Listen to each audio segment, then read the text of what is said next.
Hey everybody, this is Ready State Loop, and this is Justin coming at you from Austin, Texas. And I'm Eric coming at you from Boston, Massachusetts. I'll share his address afterwards. Oh, great. Perfect. Today we'll be analyzing the Horizon Forbidden West trailer that was shown at the PS5 reveal event, and then followed up again by Guerrilla with their sort of director's take on it. We're going to be giving our very expert opinion from our game development background on what we see, what we observe, and some maybe shout outs about what we think is interesting.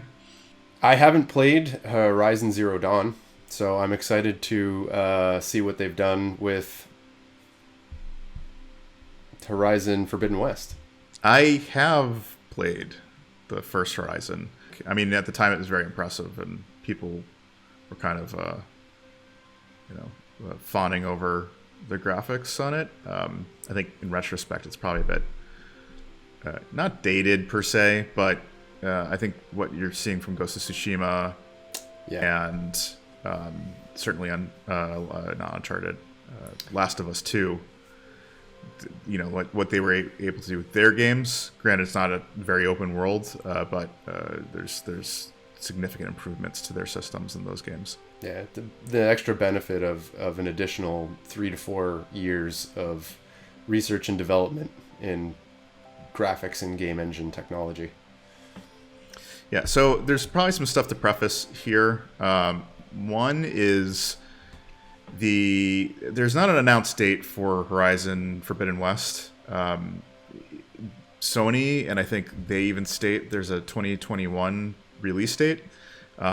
If Sony's anything to go off of, it's usually like a late spring, or I guess early spring release date for a lot of their big titles. So usually around March, April timeframe, they'll have like a heavy hitter come out. I think it may be valuable to point out the fact that we expect that the content of this video is possibly cutscene material from using the in-game engine. We believe that this is captured from what will be the game engine, but it is still composed as though it were a in-game cutscene. That is to say, it's certainly captured in engine. Mm-hmm. It's just maybe not the actual gameplay models, gameplay lighting that you may catch. So we really can't determine if this is the actual gameplay versus what you would see in cinematics, which, at least in the PS4 era, would vary from version to version. Yeah, I would say, just as a quick comment, I would also add that the reason that you would use a different model for an in-game cutscene versus the gameplay is simply the amount of screen space that is used up by that model. You know, there's usually the camera's much tighter on the target when you're in a cinematic versus when you're just playing. You know, usually the amount of screen real estate that is used is much higher.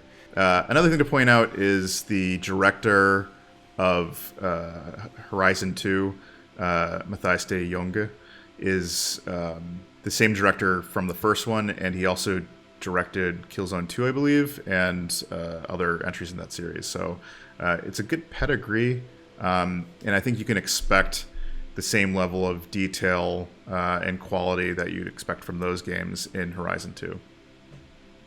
Another thing to really point out here is for that video during the Sony reveal video, a lot of the trailers or a lot of the videos that were shown were very intentional. Like, they would show off aspects of the game that either showed improvement over the last installment, or would show off some technical detail. We're kind of expecting that what you're seeing is improvements from the PS4 engine, the open world engine that was used in both Horizon 1 and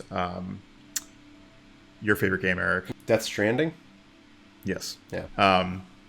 So I think this trailer was used to show specifically improvements that they're aiming to add to that engine to give it that next-gen feel. They spent a lot of time on the water, and you see it in the trailer, and we'll go more into that. So they're showing off those, and then there's a lot of things that they added to make the environment itself more alive, more, even if it's not a dynamic system, dynamic feeling. So we'll cover those points as well. Yeah.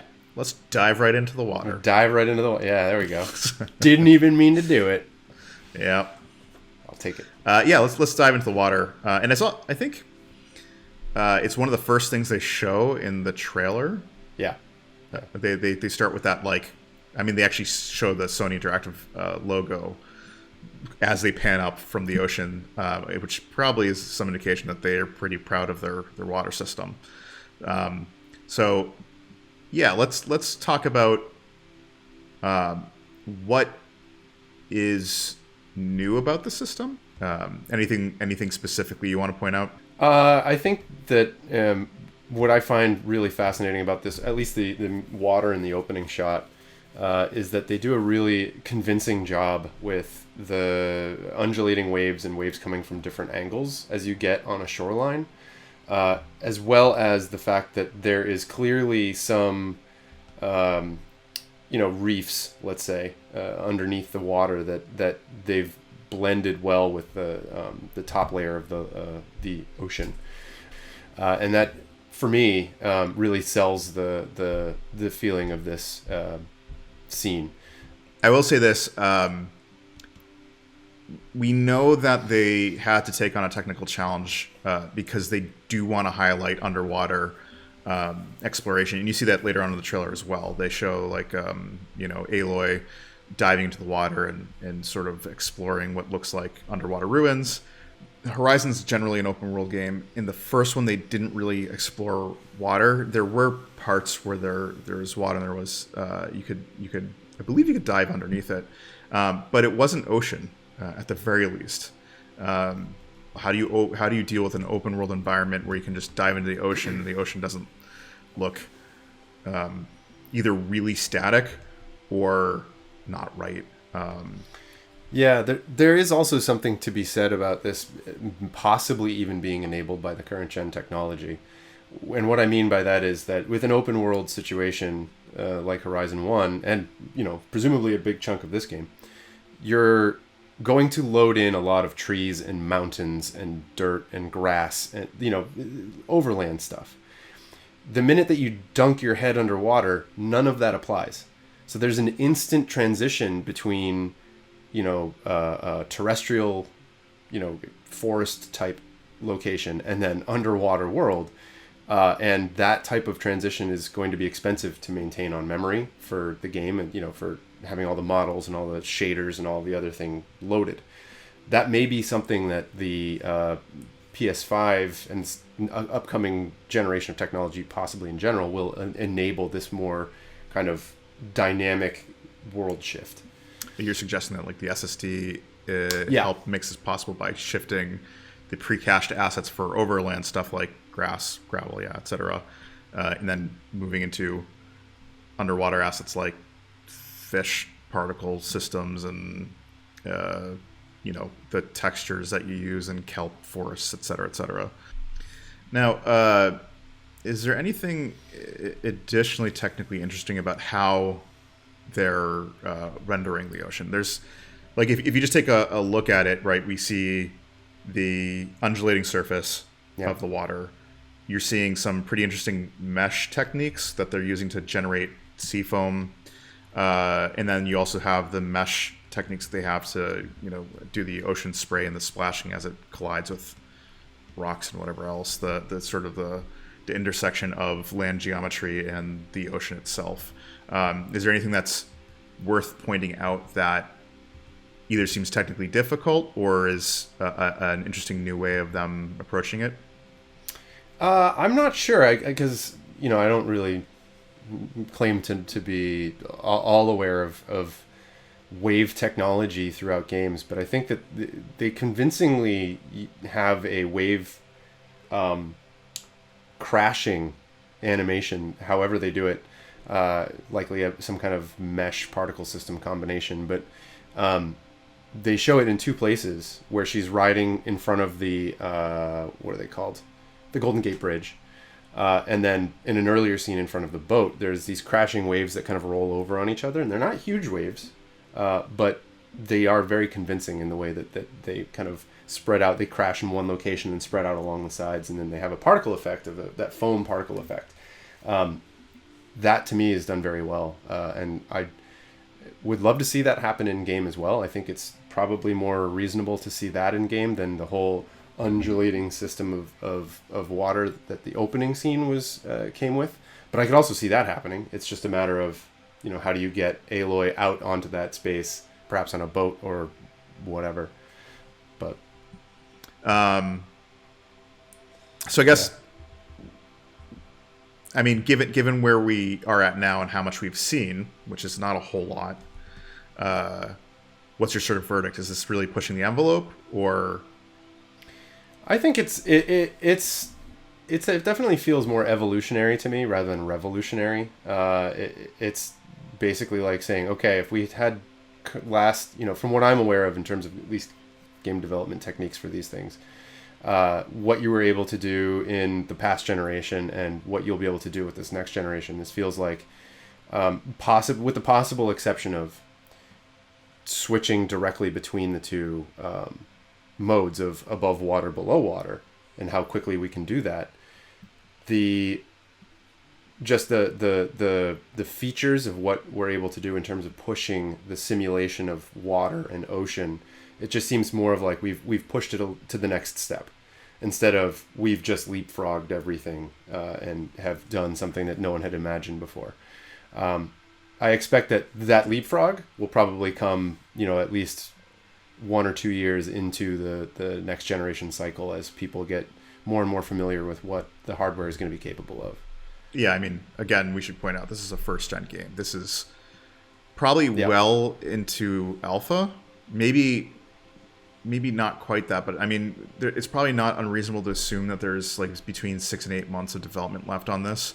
And that time, usually in a game development timeline, is not spent on, how do we get the core engine working? It's at this point it would be, getting content. The story beats down and the content, and then last minute like lighting and whatever else tweaks that they'll be doing. But yeah, broadly speaking, these coming months should actually be focused more on building the story and content out, and not building the engine out significantly further than they already have it. At this point, the foundation elements have to be there. They can't go and rewrite the engine at this point. Yeah. Because they need to be adding the content for, all the cutscenes that need to be motion capped, and all the just all the different models and meshes that are going to need to get built and put into the game. So speaking of, the core things that they seem to have worked on, the Foliage system seems to be a pretty big point of interest that they worked on. I think the same questions can be asked, like, what did you notice that is new about the system? Yeah, I think for me, the thing, and I initially didn't even think about this, but it looks as though they have managed to not only have the leaves kind of billow in the wind and move, but that branches also move, and they move more convincingly. So I think when I looked back at some of the Horizon 1 foliage system with wind and whatnot, there were instances where it looked as though the leaves themselves, including the branches, might wobble a little bit, like with a wave motion, the whole thing, and which is it's a way to get that kind of wind effect in a shader pretty cheaply. With this in Forbidden West, it seems that they've really kind of nailed having branches that will move, and then having the leaves come off of them that also almost independently move as well. And that to me really works wonders for the realism of it. I'm not sure I'm fully convinced that there's this general wind system that's kind of driving everything at once, but the way that the leaves do move is very convincing. What you start to see with Horizon 2 is a lot more movement, and movement that seems natural even if it's not a dynamic system. Yeah. And like you said, you're getting what looks like to be some sort of kinematic system that is controlling the trees. Probably to help people understand what that is, the old systems would be the foliage, which were some sort of mesh that were like layered so that you get like sort of a crossing, so it looked 3D, but really it was just two meshes crossed against each other to give it volume. Those would shift whenever they wanted to move in some way. What you can see in a couple shots here, both on the turtle's back, and there's a shot where I think they show some birch trees. As you know, a virtual wind, whatever it is, moves through it, you actually see the whole tree move, and then the foliage on top of it rustling as well. So you get more of a realistic movement to the plant life when there's like a breeze that moves through it to give it the a more convincing effect. Yeah, and I mean, I think to your initial question, you know, where are they spending time focusing and really pushing things? Foliage is very clearly a thing they're interested in, because, you know, I say that simply because first of all, it looks way more convincing. Second of all, they put it on one of their creatures, like the turtle. The fact that the turtle lifts and has all this jostling and convincingly moving, ferns and dead trees and just kind of life on it. Oh, hanging moss. And the way that all of that sways and moves it really does a good job of selling that, making the world, combining, I think what they're trying to go for here is combining the life of the world with the mechanical, nature of the some of the life forms in this world. Yeah. And I'll point out too, going back to like the sort of animation, trying to sell this, what does foliage actually look like? How do you sell a real world when you're trying to move through it? They did some pretty interesting animation with that. So again, going back to like the way things would traditionally be done would be, once you have geometry attached to an object, in a lot of cases, like as an object move, it would move in a fixed way with it. What you see with the turtle is you got I posit that it's second and tertiary animation, where the shell moves and then you see the branches move secondary to it. And then I think you can also see in a tertiary animation is the moss that follows that. So what you get is like this sort of swinging of three models following each other, which not technically difficult, just rarely seen in games. And it might be because it's a more expensive way to animate. Yeah. Now, another thing I could point out too, which we had kind of disagreement over, I posit that they might be actually using some sort of more global wind system that will affect the foliage, the trees, and possibly particle systems. And then I presume there's going to be cloths. But I presume that there's going to be something that will guide the animation on all those things. Eric is a little bit less convinced than I am. Yeah, the reason that I say that is there are two reasons. I'm less convinced because the motion of the wind as things rustle, it doesn't seem that there's, if there's a sudden gust and pushes the branches and leaves of one tree over, I don't see that kind of echoed further down in any sort of horizontal line. So in terms of a global wind system, the way I imagine they're doing it is that they have a wind intensity parameter that goes into each local tree or bush or fern, and then that determines, and possibly a direction and intensity, and then that will basically determine how much and how the simulation will run. So when you run that a bunch with each individual tree, it's going to look a little bit separated. Yeah, I mean, I only pause it forward because I think in the scenes in the desert, you see Yeah. the wind blow across the dune. When she's climbing the mountain, you can see the wind coming off of the cliffside that she's on, and then you see it in the grasslands as well.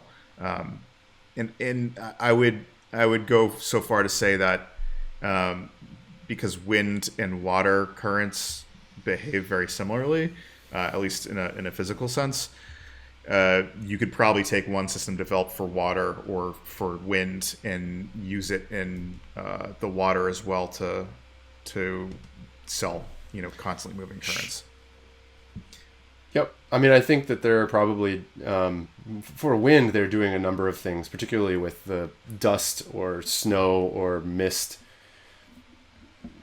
elements in the game. I hesitate to call them a shader or a particle system or what, but, there's the direction that those things are moving as they kind of fade out or disperse. There's also the little motes of particles that kind of go with everything, and it's snow in the kind of ice scene where she's the climbing scene, and then sand, of course, in the desert scene. But one thing that I will, as a counterpoint, if we go and look at that scene where she's climbing, the moment that she catches on to, and she jumps and catches on to the ledge, a particle system is spawned that drops a few rocks, and it drops some snow as well. And that snow falls straight down. It doesn't get picked up by any of the wind. So if there is a wind system that's coming through, it's only affecting certain wind-aware elements of the game, and there do appear to be things that are fixed. Yeah, I object. That's fair. You're welcome to. Yeah, I think those two systems are the ones that would most have an effect on the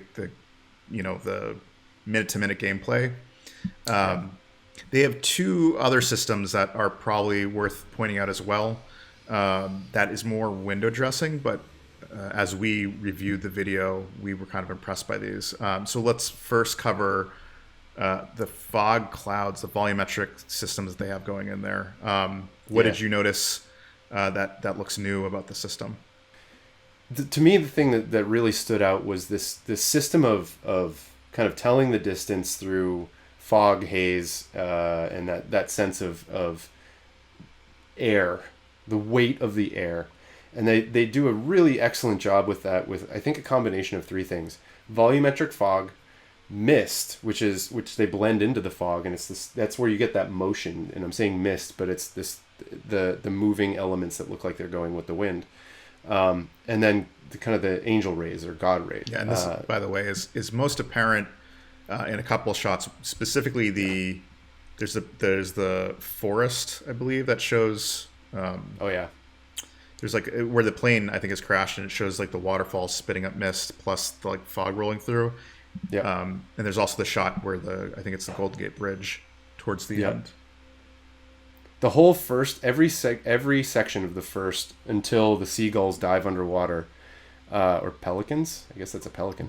But the all of that first the introductory scenes show that in abundance, in different ways too. There's God rays in just about every scene. There's the blowing mist that they sell, and the sky shots are just gorgeous. I may just be a fan of nature and the colors that come with that, the blues and greens, but I think it's beautiful. I personally hate nature, but that's fair. No, you're rooting for the creatures in this, aren't you? Man, you haven't played the game. So there's things to be said. Very true. I have it.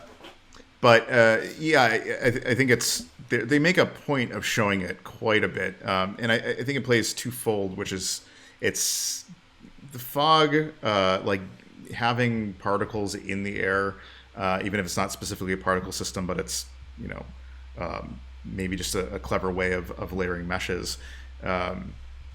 It sells ambience way more convincingly than just having clear skies. And so they use it in a lot of places. The mountains, you can see it billow through. And then there's also like that entire cloud thing, that the demon cloud, whatever you call it. Yeah, the cyclone or tornado or whatever it is. Yeah, the thing that's poisoning opens up, everything. yeah. Yep. So yeah, it seems to be playing a stronger part in not just selling the environments, but some part of the actual story that they're telling. Right. And you'll be able to tell whether or not it's a more dynamic system versus like a clever graphic, like something that's built via layers of meshes to sell it, but it's like whether or not you see shadows interact with it, whether or not those god rays change based off of what light is passing through it. If they're doing something like that, it's probably a way more complex system than we're giving it credit for right now, and maybe more akin to like that tornado cloud thing in the sky. Yeah, the tornado cloud thing, the way that the air, it's almost like you watch it's almost like they took a time lapse video of cloud formation and what happens and how the moisture collects and makes the cloud, because that does seem to like just almost at the edges of the cloud, particularly right as it first appears with the turtle creature, you can see the little wisps kind of collect and build the cyclone or whatever, the cloud system itself as you're watching, and that's really cool to see. Okay. Anything else that you want to cover there, Eric? I don't think so. I think this basically covers everything. I mean, there are a handful of locations where in the kind of announcement trailer that we're seeing right now highlight more dynamic lights, like that last battle with the boar, where there's that group of people taking out the boar, and they have the yellow and red lights from its eyes, and how that interacts with A, the fog, and B, the characters around it, which is very interesting to see, because there wasn't much of that, if any, during the gameplay. So again, this is where we're hitting the boundaries of, we haven't seen gameplay, so we can't really analyze. This is all supposition, but our fingers are crossed that we're going to see that kind of detail in the gamelplay side of things. Yeah. Let me give you a couple more suppositories. Yeah. What are you talking about? Oh, I don't. Never mind. I'm just giving you more supposes. I'm on board for more supposes. Let's do some more supposes. What we're beginning to see with all these game reveals, and we'll probably see with Microsoft's July event, is lighting gets kicked up a notch, and you get real-time reflections. You get these more accurately cast shadows, and it's not just happening from one light source, it's happening from multiple. Yeah. And as Eric pointed out, that scene where they show the tribespeople converting one of the beasts, lights from its eyes, lights from the moon are both casting shadows, and those light sources are casting soft shadows from the characters on screen, the beasts, etc. Yeah. I think we can probably talk about how the lighting's working in the water as well, because it's another key area that they highlight, and it's one of some interest there. Eric, do you want to cover anything? Yeah, I think the big thing for me with the underwater scene was the way that the kelp is shaded. Let's say when you're looking at the kelp, you're seeing shadows from, assuming it's the school of fish particle system. Those appear to be casting shadows on the kelp forest, and the leaves of the kelp forest are brighter green where the sunlight is filtering through them. And what's really interesting there is to see that the shadow being cast by those fish actually, and the crocodiles actually, does affect the light that's transmitted through the leaves themselves.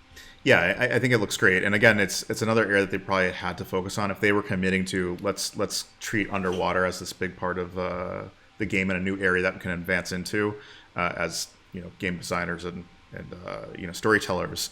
That's something that they really had to nail. Lighting, the ocean dynamics, even if they're not real dynamic systems, the perceived dynamics that you're seeing. So current, the surface of the water and the way it handles light, and they seem to really nail a lot of it. Yeah, I mean, I think the biggest takeaway is that at least for Horizon Forbidden West, this appears to be a game that took an engine originally developed, I don't know for what generation, but was optimized clearly for the PS4, Xbox One generation, and started really pushing the envelope in what they could do. I'm not sure that I can see anything in particular where it was like they gutted an entire system and replaced it with something that was this huge leap forward. But the incremental adjustments that they've made to this they're great. And it's amazing to see it all kind of come together and sell these large vistas. What can be stated is this is one of the sort of intergenerational games. I'm not going to say it was developed for PS4 to PS5, but is clearly that making that jump, and without having to gut their whole system or redo an entire engine so that it's built to the PS5's capabilities, they were able to get away with a lot of changes that really sell that world.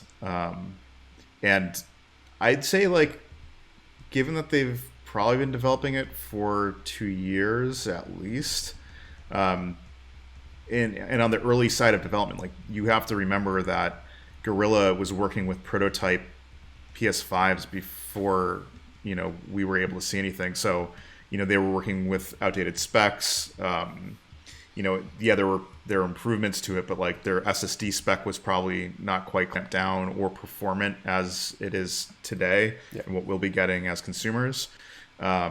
So they were probably dealing with a lot of handicaps as they're building up this engine, and we're still seeing this pretty significant improvement.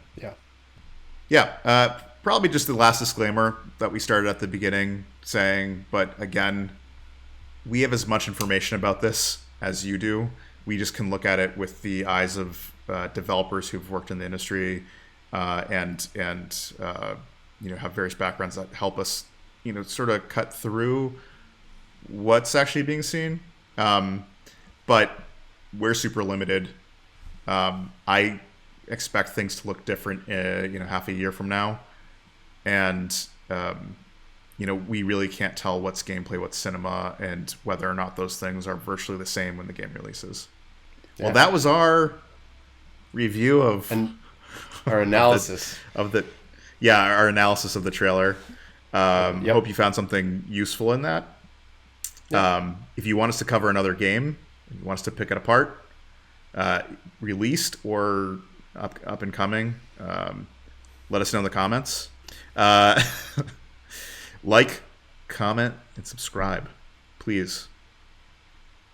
Our livelihood's depending on it. All right. Thank you, everybody. Thanks a lot. Take care. We'll see you next time. Love you guys. Love you. Love you.